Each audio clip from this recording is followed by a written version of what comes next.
안녕하세요. 두승규 박사의 부동산 스치라이트 다시 시작합니다. 네. 전번 시간에 제가 사실은 을사오적이라고 불리기까지 하는 정책을 이번에 1015 대책의 근간을 발표를 했던 다섯 분에 대해서 조금 날선 비판을 말씀드린 바 있습니다.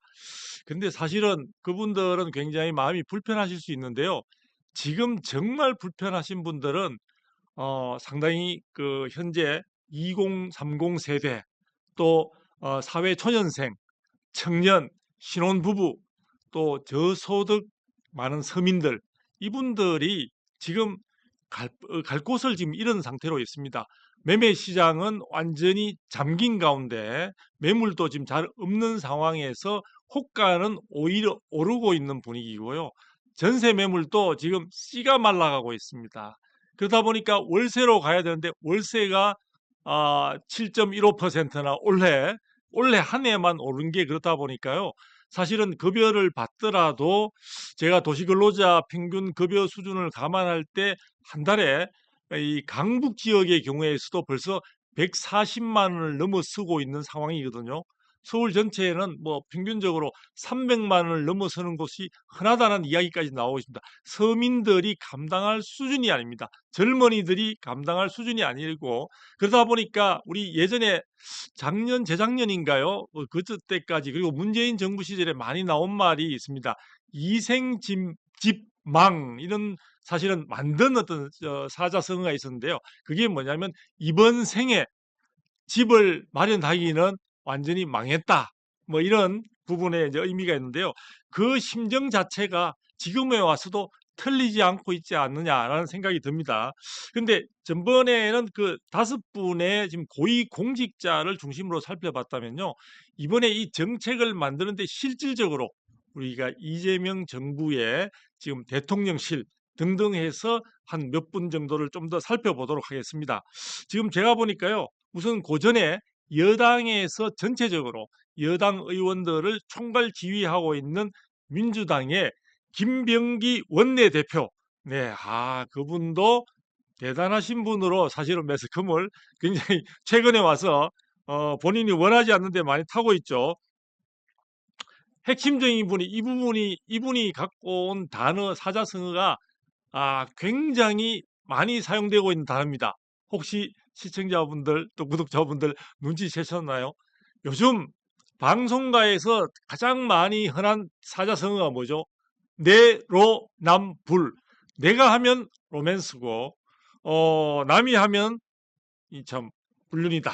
뭐 하여튼 상당히 그 단어 의미가 좋지는 않습니다만 이 부분에 즉 겉과 속이 다르고 정말 너무나 이 후한무치한 그런 부분의 행태를 이야기하는 것이라고 보여지는데요. 이분이 보니까 지역구가 동작구인데 동작구에 쓰는 전세로 살고 있으면서 본인의 정작 소유는 잠실에 아주 유명한 굳이 아파트 이름을 이야기하지는 않겠습니다. 그 유명한 고가의 아파트를 보유하고 있는 것으로 알려졌습니다. 어떻게 본다면은 자기 지역구에 실질적으로 주택을 마련해도 될 건데 결국은 잠실에 있는 모 아파트 본인이 소유하고 있는 아파트가 현재 상태에서도 고가입니다만 추후에 추가적인 상승 가능성에 대해서 대단히 믿고 있다 하는 것을 보여주는 그래서 뭐 여러 가지 변명을 했습니다만 제가 볼 때는 정말 내로남불이라는 부분 정말 이재명 정부가 부동산 정책에 대해서 제일 지금 강하게 이야기하면서 국민의 크나큰 지지를 받을 것이라고 생각을 했는데 이 여당의 원내대표이신 분이 사실은 내로남불식의 부동산 보유 행태를 보여준다는 것은 이재명 정부의 부동산 정책에 대한 국민의 대단한 실망감을 초래하는 그런 상황이 아닌가 이래 보여지고요. 여당 정치인들 60여 명 이상이 강남에 고급 주택을 보유하고 있다고 합니다. 자, 그런데도 불구하고 가격을 안정시키고 가격을 하향 조정하겠다는 자신감으로 토지 거래 허가 구역을 서울 전역과 경기도 12곳에다가 이걸 갖다 함으로써 오히려 지금 전세가 들어있는 물건들은 주택 소유자들이 정부 정책을 따라하고 싶어서 팔고 정리를 하고 싶어도 다주택 상태에서 정말 정부가 이야기하는 나는 한 주택만 가지는 쪽으로 가겠다라고 하고 싶어도 팔 수가 없습니다. 주택임대차 보호법에 전세 세입자가 계약 갱신 청구권을 하면은 아주 제한된 본인과 혹은 본인 가족이 들어가지고 사는 것 외에는 거의 그 집은 처분할 수가 없는 그런 식으로 만들어 놓고 다주택자는 굉장히 투기꾼이다라고 몰고 있으면서 지금 1015 대책의 어떤 정당성을 많이 이야기하는데요. 제가 볼 때는 어불성설이지 않느냐. 그리고 대통령실에 11명 중에서 11명이 강남 지역의 고가 주택을 가지고 있고요. 4명이 분당. 분당 요즘 뭐 오름폭이 대단하죠. 일기 신도시 개발에 어떤 여러 가지 호재가 많다 보니까 가격 상승폭이 지금 뭐 지난주에는 1위를 달할 정도로 굉장히 대단합니다. 그다음에 그중에 또 3명이 마용성 우리 강남 3구를 제외하고 새로운 강북 지역의 주요 가격 상승의 선두주자들 마포구와 성동구와 용산구의 주택을 보유한 것으로 나타나고 있습니다.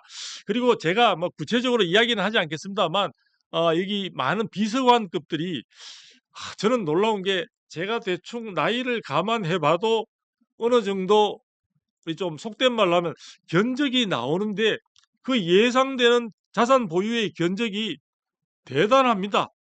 50억 원. 이게 자산 신고, 공직자 자산 신고 기준에 맞춰서 50억 원 정도를 넘는다고 하면요. 실제 자산 보유액은 시세 대비로 하면은 70억 원 내외 이상이 될 수도 있지 않을까라는 생각이 드는데요. 오우, 대단합니다. 이렇게 지금 많은 재산을 보유하고 있는 분들이 서민들과 2030 젊은 사람들의 심정을 이해할 수 있을까요? 저는 그래서 그렇다 보니까 어떤 생각이 드냐면은 불과 몇 년 전 우리가 문재인 정부 시절이 굉장히 떠오르게 됩니다. 많은 이번에 고위공직자들이 자산을 보유하고 있으면서도 본인의 자산을 포기하지 않는 이번에 전 국토부 1차관 이상경 씨가 그런 모습의 대표적인 것을 보여줬죠. 그래서 지금 말씀드린 그런 쪽들이 있음에도 불구하고 지금 문재인 정부의 사실은 굉장히 이런 일들이 그대로 있었습니다. 그래서 한번 그때를 살짝 반추를 해보게 되면요. 그 당시에 김상조 전 정책실장, 이분도 굉장히 낡은 가방을 또 낡은 구두를 신고 다니면서 당시 문재인 대통령한테 굉장히 큰 어떤 긍정적인 이미지를 주었으나 알고 보니까 그것도 내로남불의 극치를 보여줬고요. 특히 그걸 한 분이 이번에 그 국토부 1차관의 행태를 바로 선배로서 보여준 분이 그 당시에 민정수석으로 있던 김조원 분이었는데요. 이분이 정부 고위공직자 다주택 처분 지침에 따라서 강남 아파트 2채를 처분하라고 하니까 어떻게 했습니까? 그 당시에. 그러니 내가 이거 민정수석 비서관 자리를 때려치겠다. 그런 분들이 한두 분이 아닙니다. 뭐 여러 우리 구독자분들이나 시청자분들이 잘 아는 김의겸 전 청와대 대변인을 비롯해서요. 당시 정책실장으로 있던 장하성 또 뭐 국토부 장관 이분은 사실은 제가 구체적으로 알고 있기로는요. 그 자산 규모 보유 규모는 별로 아니었는데 결국은 다주택자라는 부분을 면하기 위해서 1가구 2주택 부분을 교묘하게 사실은 꼼수에 불과한 식으로 하다 보니까 토지와 주택의 소유자가 달라지는 뭐 아무튼 해괴한 행태를 보여준 그런 등등의 사례가 있었습니다. 야, 그래서 제가 볼 때는 어쨌든 이번에 보여주는 게 뭐냐면요.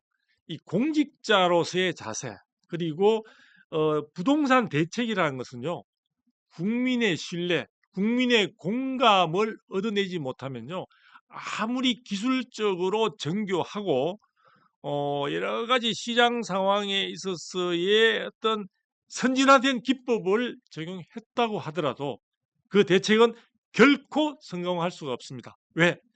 국민의 마음과 부동산 시장의 공감을 이끌어내지 못한 대책이나 정책에 대해서는 당연히 저항이 생기게 되고요. 이 저항은 시장의 굉장히 거대한 힘과 함께 같이 맞물리게 될 경우에는요. 정책 당국, 정치인들이 만든 조잡한 대책 부분은 한계가 분명할 수밖에 없는 겁니다. 그래서 이번에 제가 한 두 차례에 걸쳐서 사실은 이 공직자들의 어떤 여러 가지 자산 보유 형태, 그리고 본인은 그렇게 보유하고 있으면서도 국민들에게는 더 많은 고통과 더 열악한 거주 실태를 강요하다시피 하는 이런 부분에 모순된 행태, 이런 부분들은 결코 국민을 감동은커녕 깃방귀로도 듣지 않는 상황으로 나아갈 수 있기 때문에 이 정책의 효과, 대책의 효과, 그 말로는 보다 분명하다고 할 수 있습니다. 앞으로 이런 부분들을 두성규의 부동산 스트라이트는 더욱더 깊이 있게, 더욱더 세밀하게 한번 파헤쳐 보도록 하겠습니다. 감사합니다.